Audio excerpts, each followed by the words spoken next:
Greetings and salutations, this is Brian from Mechbladestudios. Rwby is an animesque animated show with a vaguely Japanese art style. We good? Okay. Rwby is an animated show with vaguely Japanese art style created by the late Monty Oum of Rooster Teeth. Its first character trailers began appearing in 2012 after the finale of Red vs. Blue's 10th season. The show promised a striking atmosphere and crazy fight scenes, much like Monty's previous works like Haloid and the fight scenes starting in Season 8 of RWB. Now, I happened to get into the series around the beginning of the second volume when I saw a clip of the Nevermore fight from Volume 1. The soundtrack, the action, the moodiness of the trailers, I was stoked to finally get into the show. Then I watched it. Disappointed would be too harsh of a word, to be honest. This is going to be a decidedly mixed review, but seeing it as it has a very dedicated fan base, I'll spell out where I stand early. I happen to really enjoy Rwby. I consider myself a fan of Rwby, but I recognize that there are a number of faults with Rwby. My thoughts on the show are very complicated, and they mostly have to do with the writing, so I'll quickly go over the aesthetics first for a change. The primary reason people got into the show was the animation and the fights. They were fast, dynamic, and fun. The character designs are bright, colorful, and appealing, with the often dual-purpose weaponry being very well crafted and thought out. A scythe that turns into a sniper rifle, a sword with dust chambers like a revolver, a staff that turns into nunchucks with shotguns at the end of them, a thermos that turns into a bat, a trumpet that disorients people. Crazy badass stuff. Monty's tragic passing resulted in the fight quality beginning to vary over time. Volume 3 had its share of cool fights, superfluous or otherwise. Volume 4, being less action-heavy overall, only had 2 notable fights, and Volume 5 seemed to nearly give up on fights altogether. Given that the fight scenes are a primary selling point of the series, this doesn't bode well for future volumes. The voice acting is pretty decent for the most part. With the exception of Cinder, whose bored-sounding voice is the least of her problems, the performances are all believable. At the beginning, the majority of the voices and all the voices of the main cast were done by Rooster Teeth employees. They were serviceable enough in Volume 1, but the performances really improved in Volume 2. Volume 3 started adding professional voice actors like Vic Mignogna and Elizabeth Maxwell, and they gave very strong performances. This carried into future volumes where we started to see the likes of Josh Greeley, Jeremy Lee, J. Michael Tatum, among others. While there were a few situations where you could clearly tell the difference between a staff voice actor and a pro voice actor, most of the staff were able to hold their own. The animation started off rather janky, but not terrible. One could tell that Poser, the animation program they used at the time, was really not designed to do this sort of thing, but it did what it needed to do. The fight scenes worked perfectly well with the program, but quieter scenes, while not ever getting choppy like Godzilla Planet of the Monsters, looked significantly more rough in that the characters just looked like they were running around in front of a diorama most of the time. Every volume onwards, however, the animation in both action scenes and quiet scenes improved, with Volume 2 adding more texture and facial features, and Volume 3 making the backgrounds look more unified with the characters. Volume 4 saw Rooster Teeth switch animation software to the industry standard Maya, which resulted in an overhaul in the show's animation style. Now the animation is the best it's ever been, even though at times it looks more like a Disney movie than an anime, vague Japanese thing, whatever. The soundtracks, written by Jeff Williams and often sung by his daughter Casey Lee, are amazing. Sure, background tracks are background tracks, but the insert songs and theme songs are so good I still listen to them on a regular basis. My personal favorite is Red Like Roses Part 2. So, with all the pleasantries out of the way, let's hop into the mixed bag of mixed bags that's the writing, story, and characters. That statement alone should probably suffice before I get into spoilerific detail, but I'll say this as a brief summation of my thoughts before I go forward. Rwby does a lot of things great story-wise, a lot of things to split the fan base in terms of whether it's good or not, and a lot of stuff ranging from iffy to awful. From this point onward, expect spoilers. Volume 1 is about a girl named Ruby Rose whose skill with her sniper scythe got her accepted into the local combat school, Beacon Academy, early. These combat schools exist to train huntsmen and huntresses to fight the Creatures of Grimm, a horde of monsters that almost drove humanity to extinction. There, she gets teamed up with Weiss Schnee, heiress to the biggest dust company in the world and the best character in the show, Blake Belladonna, ex-White Fang terrorist and local coward, and Yang Xiaolong, Ruby's headstrong half-sister. Throughout the show, a metric shit ton of side characters are introduced, and I'll mention them if they're important. After the initial trial, the show just sort of wanders around looking for something to do, demonstrating that the side effect of this East meets West production, even though you have the flashiness of anime and the guns of Western material, you get plot cliches from both sides of the Pacific. John, the leader of the second set of main characters, Juniper, gets bullied and ignores his Amazon cheerleader Pyrrha's advice in romantic advances. Weiss thinks Rwby is too much of an adult to be team leader. The last arc regarding the Shinee Dust Company and the White Fang is handled fairly well, providing solid sympathetic arguments for both sides of a somewhat complicated and familiar issue. In hindsight, Volume 1 is rough. Very rough. But I find it still has a lot of charm in it. It was from the days where we went, oh look, Rooster Teeth is trying to make an anime. How quaint. Oh, and it has the best line in the entire show. I don't need people to help me grow up. I drink milk.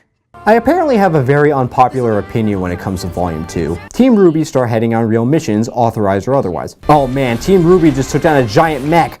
Where are they going to head next? Are they going to bring their intel to either the authorities or Professor Ozpin? Nope, let's dawdle around for 3 episodes, i.e. 3 weeks when the show was originally released, spending time on his hideous dance arc with love triangles, cat memes, and genre being the same I'm too dense to notice the red-headed overpowered Amazon chick that likes me because I didn't know she was famous storyline from last volume. Holy shit, local charismatic bad guy Roman just caused a horde of Grimm to invade Vale. What are Team Rwby gonna do? Watch a group of students we saw for a few seconds and Team Juniper do most of the work and clean up the whole invasion like nothing even happened. The only lasting consequence of this volume is that the main villain, Cinder, put a virus in Vale's comm tower.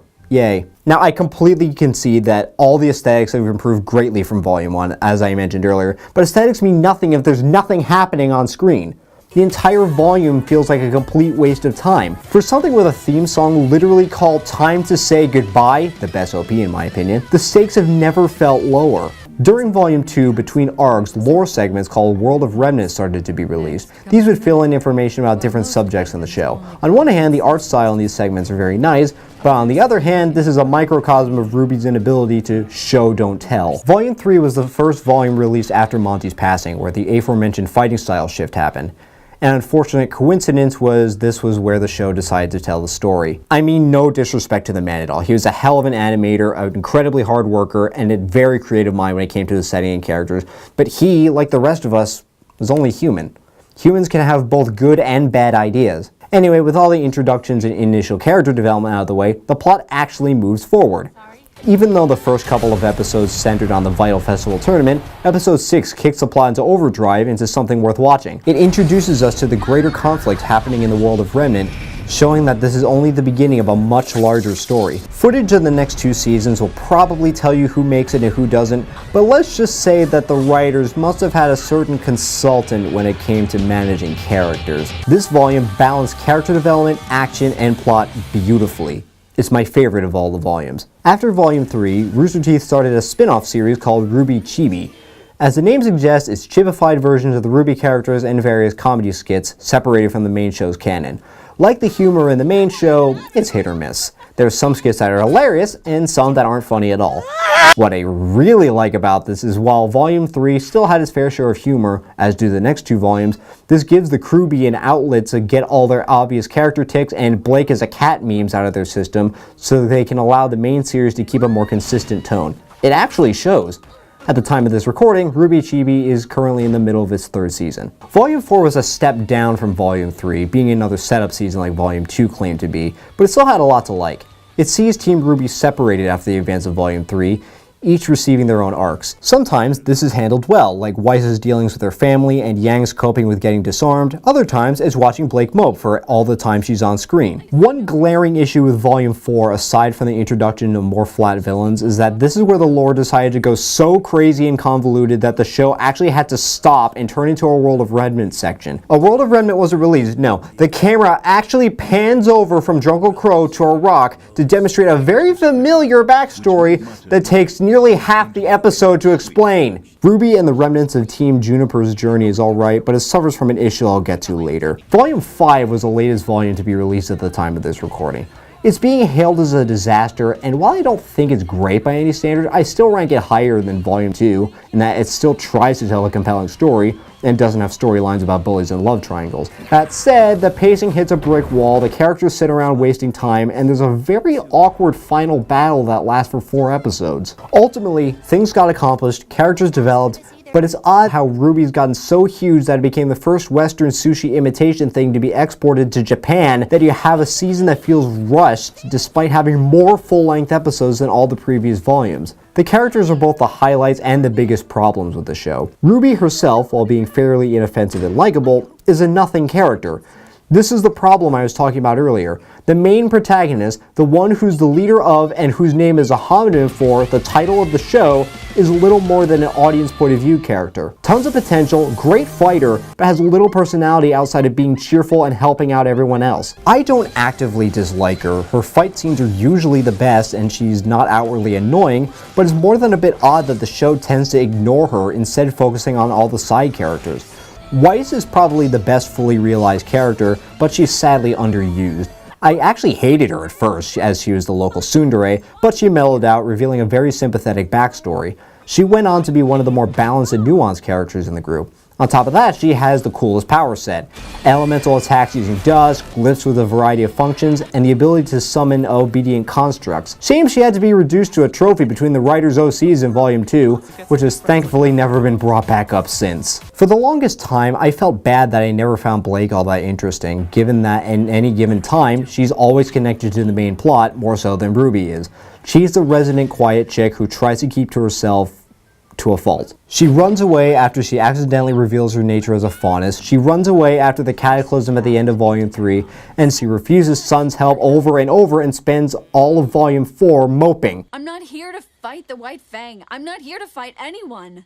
The only time this almost made sense was how she was the only one in the room worried about the White Fang and Roman, while the others were worried about that stupid dance. Adding all of this together made me not feel bad anymore and recognize Blake for the tedious, cowardly, one-note character she is. Yang has a surprising amount of depth. She starts out as Ruby's cool older sister with a temper problem, but with some real Huntress experience. She was sort of stuck this way for a while, though in Volume 2 she did admit that she's just a thrill seeker at heart. Volume 3 put her through hell, leaving her to reflect on herself during her arc in Volume 4, making one of the most seemingly more overpowered and one-note characters more relatable. She still has shades of punching before thinking though, demonstrated by her actions at the end of Volume 5, but they're dialed back considerably. Going through every single side character would take forever, so I'll just rattle off a few of them and the villains before we get to the final score. John started annoying and overused and turned tolerable but overused. Nora's a joke character but with some neat powers and a tragic backstory. Pyrrha was the fanbase's favorite character before she became a meme.